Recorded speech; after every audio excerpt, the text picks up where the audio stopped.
Aujourd'hui, j'avais envie de vous faire une petite vidéo sur la prise en main d'une machine à coudre. Alors, c'est vrai que bien souvent, on achète une machine à coudre avec des projets plein la tête. Et puis finalement, lorsqu'il s'agit de commencer, on est un peu freiné par la mise en route de la machine à coudre et les notions à connaître.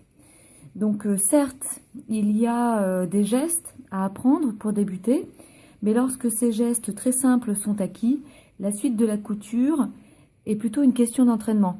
Bien souvent, je compare ça à la conduite. Lorsque l'on maîtrise son véhicule, qu'on connaît la base de la conduite, on conduit et puis bien on progresse de plus en plus et on s'améliore dans la conduite.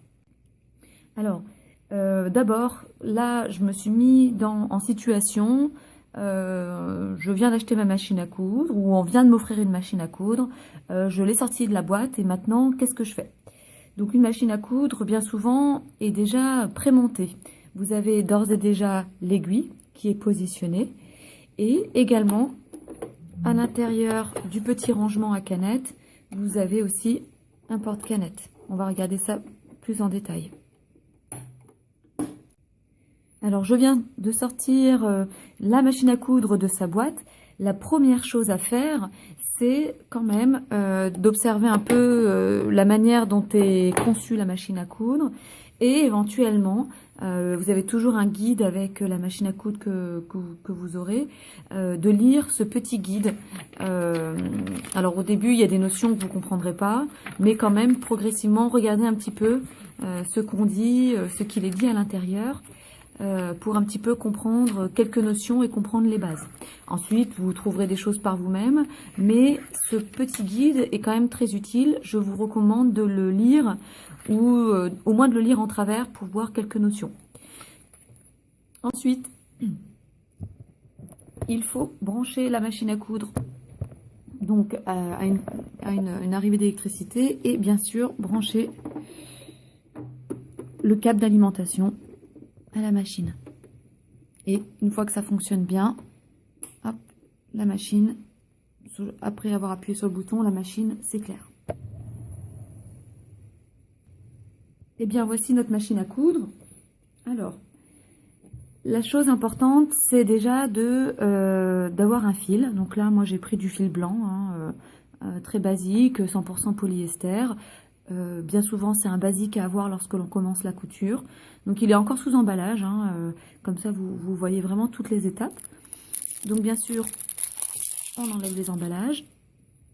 Et avec ce fil, on va d'abord préparer sa canette. Puisqu'une machine à coudre, pour fonctionner, elle a besoin d'un fil qui arrive par le haut et d'un fil qui arrive par le bas. Le fil qui arrive par le bas, c'est celui qui est alimenté par la canette. Donc ici, il faut retirer le petit boîtier, sortir la canette. Donc voici ce que l'on appelle un boîtier à canette. Voilà. Un petit objet en métal. Et ça, ce petit morceau de plastique, c'est une canette. Alors il en existe aussi en fer, en métal. Personnellement, moi j'utilise toujours celles qui sont en plastique, qui fonctionnent très bien. Et à ma connaissance, je crois que cette canette est de taille standard. Donc que vous ayez une marque X ou Y, la canette que vous achèterez soit dans le commerce, soit dans des magasins spécialisés de type mercerie ou vente de tissus à la coupe, vous aurez toujours en fait des canettes standards. N'hésitez pas à demander aux vendeurs au cas où, mais habituellement, moi je prends toujours les mêmes. Et bien souvent, quand vous avez une machine à coudre neuve, vous avez quelques canettes d'avance. Donc l'objectif premier, c'est déjà de remplir cette canette de fil. Donc pour cela, il va falloir en fait travailler sur la hauteur de la machine à coudre, c'est-à-dire cette partie ici, le haut de la machine. Alors, pour cela, il vous faut prendre votre fil.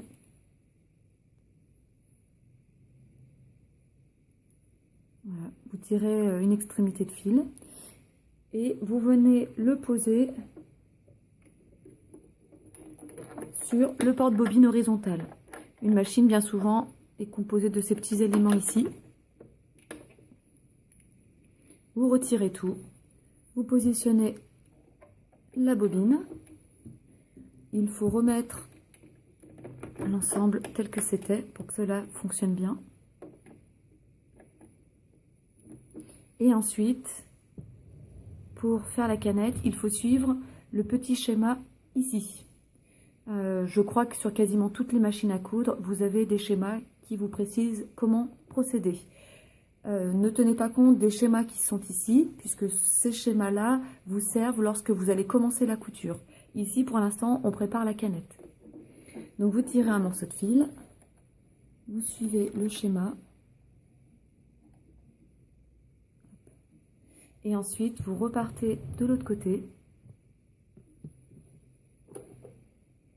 Donc, ma bobine est ici, ma canette, pardon, est ici. Et il y a des petits trous, en fait, dans la canette. Vous rentrez le fil dans un petit trou qui doit ressortir de l'autre côté. Une petite astuce que j'ai trouvée, moi, en progressant en couture, c'est de tirer un petit morceau de fil quand même assez conséquent, hein, et là, il doit faire 5-6 mm, le laisser dépasser et commencer manuellement à enrouler le fil autour de la canette, de sorte à préparer le mécanisme que la machine fera automatiquement ensuite. Voilà. Donc, comme vous pouvez le constater, je ne sais pas si on voit très bien à l'écran, mais déjà j'ai préparé quelques enroulages autour de la canette. Ensuite, il faut positionner la canette sur ce que l'on appelle un axe, l'axe du dévidoir. C'est un terme très technique. C'est tout simplement une petite molette de rotation. Donc ici, j'ai juste fixé. On sent que ça a clippé, donc c'est bon. Et deuxième clic, très très important celui-ci, c'est de tirer cet axe et de le ramener au maximum contre cette molette qui, elle, ne bouge pas. C'est très important parce qu'en procédant comme ceci, vous déclenchez en fait un autre mécanisme. Ensuite, puisque votre machine à coudre est branchée, il faut appuyer sur la pédale. Donc la pédale, essayez de la mettre bien suffisamment vers les orteils et vous appuyez tout doucement avec les orteils. C'est parti.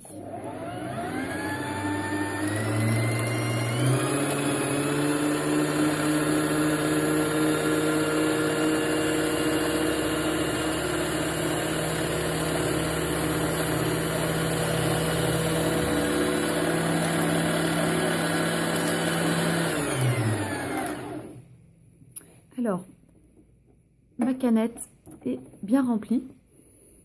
Voilà. Alors, il est conseillé de ne pas trop remplir la canette. Je dirais de la remplir au moins à 2/3 de fil. Parce que si vous la remplissez trop, il arrive que la partie supérieure ici de la canette se casse. Moi, ça m'est déjà arrivé. Donc, depuis, je la remplis seulement à 2/3. Donc, vous pouvez constater qu'elle n'est pas remplie à 100%. Donc là, notre canette est prête. Vous avez sur le côté de votre machine à coudre ce que l'on appelle un coupe-fil. C'est une petite lame, juste ici, qui est très pratique et qui permet, comme son nom l'indique, de couper le fil. Lorsque l'on n'a pas tout à fait les mains libres pour attraper des ciseaux, et bien dans ces cas-là, c'est très pratique d'avoir ce coupe-fil. Donc voici la canette. On va l'insérer dans le porte-canette. Donc pour cela, on la rentre à l'intérieur, on laisse dépasser un peu de fil et ensuite, il y a comme une encoche, donc faut rentrer le fil dans l'encoche. En tirant un peu fort, je l'ai cassé.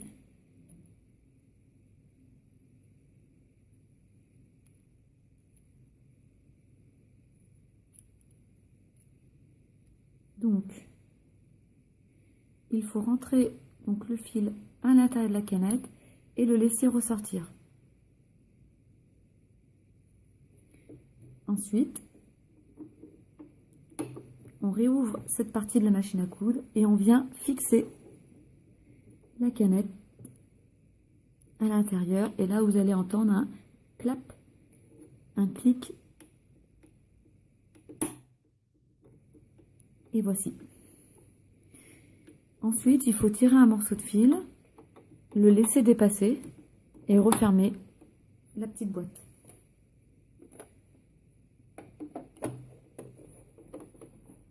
Remettez tout que c'était. Donc nous avons notre fil du bas qui est presque préparé. On verra qu'il y a encore une méthode pour l'enfilage du fil, mais déjà cette partie est prête. Ensuite, on va revenir sur la partie du haut, puisque maintenant nous allons fixer le fil du haut. Alors pour cela, il faut reprendre son fil, et cette fois-ci nous allons suivre le deuxième schéma. Donc là, ça dépend des machines à coudre. Moi, je suis les schémas qui sont indiqués par des petits numéros. Donc il faut, donc là je suis au numéro 2.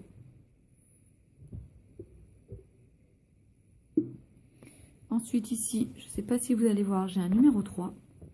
Donc je le rentre également à l'intérieur. Puis je remonte et je redescends. Non, en général, cette partie est assez simple.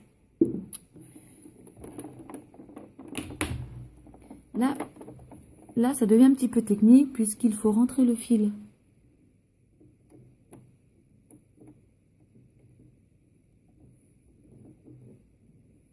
à l'intérieur. En fait, dans ma machine à coudre, il y a comme un petit, une petite avancée en métal. Donc, je rentre le fil à l'intérieur et ensuite, je vais rentrer mon fil dans le chat de l'aiguille. Alors pour cela, je vous conseille de lever un petit peu avec le volant l'aiguille. Donc vous levez un petit peu l'aiguille. Et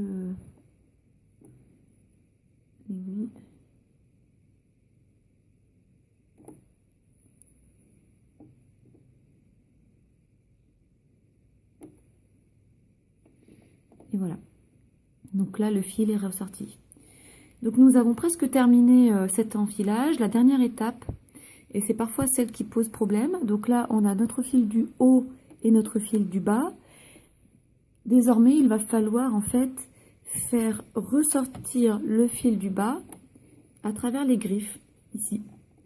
Donc pour cela, moi je vous conseille avec une main, la main gauche, d'attraper le fil du haut. Donc cette main ne bouge plus. Avec la main droite, vous prenez le volant. Donc le volant, c'est le petit levier qui fait bouger l'aiguille, hein. Vous prenez le volant et vous abaissez l'aiguille. Donc là, l'aiguille descend. Et vous faites quasiment un tour complet. Donc là, l'aiguille va aller chercher le fil de la canette. Et vous allez voir, elle va le remonter. Voilà. Donc ici, désormais, on a le fil du bas.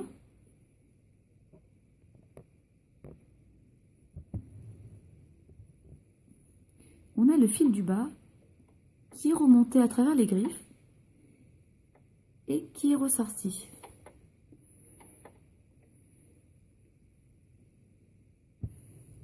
Et voilà, l'enfilage de la machine est terminé. De cette manière, vous pouvez commencer dès à présent à coudre sur un tissu sans aucun problème. La machine est mise en route, elle est fonctionnelle et vous n'avez plus qu'à commencer à vous entraîner. Je ferai différentes vidéos pour les personnes qui débutent avec quelques petites astuces et conseils qui pourront peut-être vous aider à progresser plus vite et à vous donner envie de faire de la couture. Je vous remercie d'avoir regardé ma vidéo et je vous dis à bientôt.